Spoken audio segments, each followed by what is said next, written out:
I came across a city that isn't on any map, as if it didn't exist. Upon arriving, it seemed like a forgotten place. After a while, I found people, but they had strange behaviors. They did things that I'm even scared to say. Now I know why this place didn't appear on the maps. Today, I'm going to tell you a story that I still find hard to believe is real. But before we begin, remember to subscribe to the channel. And now, let's begin. 3 years ago, I accidentally found a city that isn't on any map, as if it didn't exist. I was driving at night on a highway in Zacatecas when some police officers stopped me because my taillights were off. They weren't working and I hadn't realized. It turned out that it was probably a problem with the wires. The officers let me go without a fine, but I had to fix the lights in some nearby town. So I decided to exit the highway, stop in a town, and spend the night there to be able to fix the light problem in the morning. I never thought that decision would lead me to what happened to me. I drove looking for a good place to stop. The headlights were working and they illuminated a sign that said there was a town about 30 kilometers away. That sign looked strange, very neglected, as if it had been there for years without anyone touching it. The letters were faded and there were remains of what looked like rust. It was around 2 in the morning and I was very tired, so I decided to take the risk. I know it was reckless to stop in an unknown city, but I had no other option. To get to my destination, I still had another 2 hours to go, so it was better to go to that town. I drove on that road for about 10 or 20 minutes until I reached a neglected path, an old highway. The pavement was full of cracks. It didn't take long for me to regret it. The road went from asphalt to dirt in less than 1 kilometer. That road to the town was a single lane. It was so narrow that I couldn't even turn around to go back, so I continued. I passed through a stretch full of fog. That was weird, considering I was in a part of Zacatecas that is considered very arid. The fog wasn't normal, it was dense, low, and I don't know how to explain it, but it seemed to glow a little. Minutes later, the fog faded, and just as that happened, I could see signs of life. Some lights in the distance. I passed by one of those welcome signs with the name of the town. I don't know if I should tell you the name now, so let's ignore that. It was a small town, just a main street and a couple of alleys that didn't lead anywhere. On the main street there was a hotel, the only hotel in that small town. It had no name, just a simple sign, hotel. The letters on the sign were hand-painted and you could tell they were a bit crooked. I also noticed that on top of the letter O there were marks of footprints. I parked and went in. I was so tired that I didn't even bother to take the suitcases out of the car. I was greeted by a thin, bald man with very pronounced dark circles under his eyes. He greeted me in a friendly tone, but something didn't add up. He was looking towards where I was, but he seemed to have a lost gaze, as if he was looking through me or even further behind me. He took me to my room, and just as I closed the door, I lay down and fell asleep instantly. I intended to get up early, but between arriving late at the hotel and driving for hours, I woke up around noon. When I got up, I realized how strange that room was. It looked like my grandmother's house. Wallpaper with old flowers, wooden furniture that smelled of a guardian. There wasn't even a television, just an old radio. Next to the bed, instead of a digital clock, there was a small pendulum clock that had no hands. I started looking for a place to have lunch on the maps on my phone, but nothing appeared.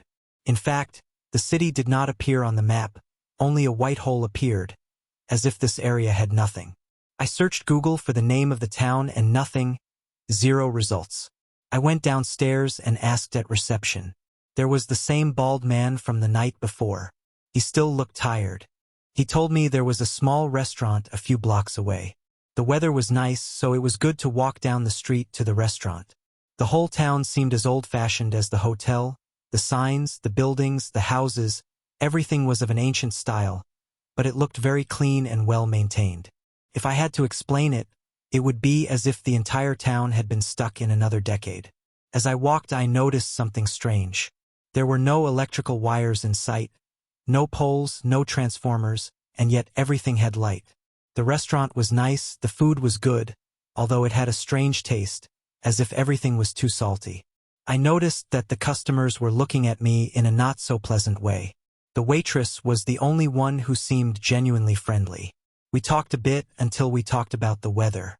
She became serious and warned me that even though the weather was nice now, at night the storm would come to the town, so I should be careful. I thanked her for the warning and assured her that I would keep it in mind. Hide before it starts, she told me in a very low voice, as if she didn't want anyone else to hear her. I went back to the hotel for my car to take it to the mechanic. While driving, I saw a white car. It looked expensive. I couldn't make out the make or model. Passed by me and slowed down, stopping just to look at me. It was driven by a man in a white suit. He looked at me with a smile so big it showed all his teeth. I greeted him, but he ignored me. He just kept smiling and pointed at me with one of his fingers. When I arrived at the mechanic's, I described the problem to him. He was a stout guy with grease all over his hands. He told me he could fix the lights, but not until the next day. I told him it was okay and that I could wait, but he didn't seem happy with that answer. He tried to convince me that it would be better to drive to my destination and fix it there. Even though I assured him I wasn't in a hurry, he insisted again. The next city is nicer. There are more things to do. This town is boring, you better leave. When he said that, it became clear to me. He was trying to get rid of me, but for some reason I didn't leave. I left his business, and when I was already walking away, he shouted, "If you stay, hide. The storm is coming tonight." That confused me because someone who clearly didn't want me there was warning me to be careful with the storm. What exactly was the storm? I was walking around the city until it got dark, and then I went back to the hotel to eat some sweets I had left in my room. I decided to go to bed early to catch up on my sleep schedule. As I was getting ready to sleep, I realized that my backpack had been left in the car, so I went downstairs. The street was strangely silent. I also noticed something weird. The sky didn't have a single cloud. It didn't look like there was going to be a storm, but there was people. Many people. All walking down the main street. All in the same direction. They were silent. Some were murmuring something. Others had their heads covered with handkerchiefs. No one looked anywhere. Everyone followed the same path as if they were marching. Curiosity got the better of me. I wanted to know where they were going, so I followed them. After a few minutes, I arrived at the town's main square. There was a large crowd gathered around a wooden stage. The stage was built with old planks but well placed, and on top of the stage there were 3 men, one in a white suit, another in a black suit, and a person with a sack on his head tied at the neck. I recognized the one in the white suit. Immediately, he was the one in the car. I stayed there to observe. No one seemed to pay attention to me. It was as if I were invisible, except to him. The man in the white suit stared at me with the same smile as the day before. He didn't blink.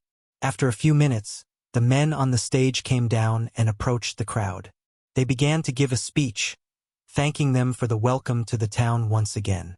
A few minutes later, 2 people brought out a wooden table and placed it in front of everyone. It was an old table. They brought the man with the sack up there, laid him face down, and tied him up. The one in the black suit began to sing a song. It sounded like Latin. While that man sang, the people repeated some words. The man who was lying on the table did nothing. That's when I realized that this wasn't a party. It was a ritual. And now I understood why everyone wanted me to leave or not go out at night.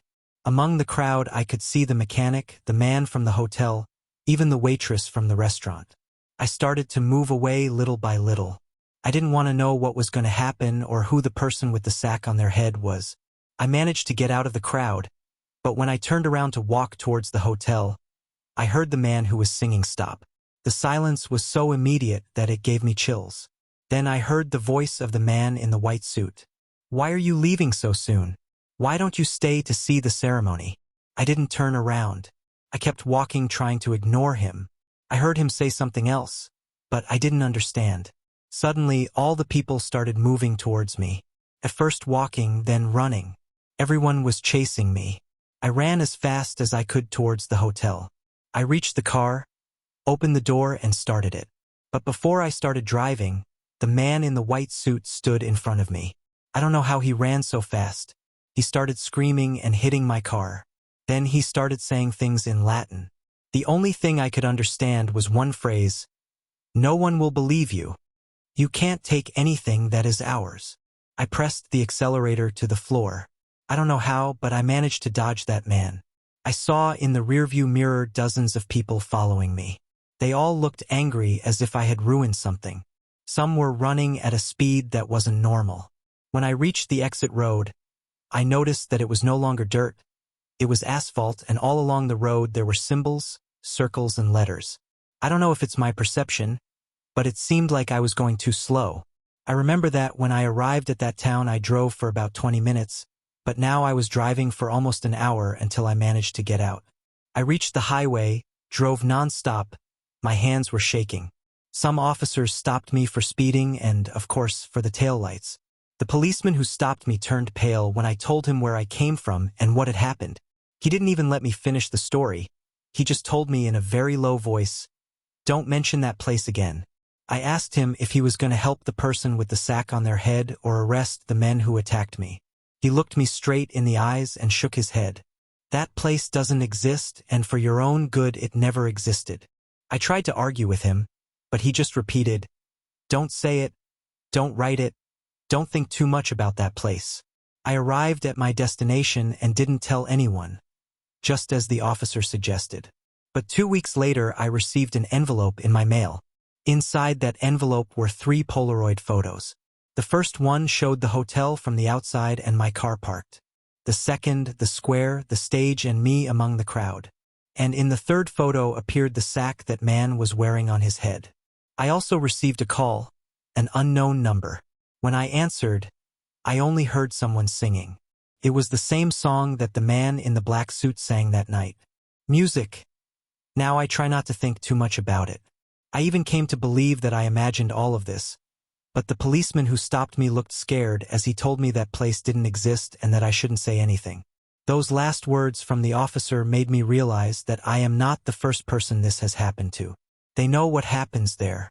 I'm only telling you all this to warn you. If you ever are driving at night on a highway in Zacatecas and see an old sign that says there is a town 30 kilometers away, don't follow that arrow. Even if you need help, don't go there because there are places that are not on maps and there are maps that don't want you to find certain places. To this day, I have tried to find some proof that this town exists. It does not appear on the maps. There is no proof that tells me this town was real. The only thing I know is that something is happening there, something they don't want anyone to find out about.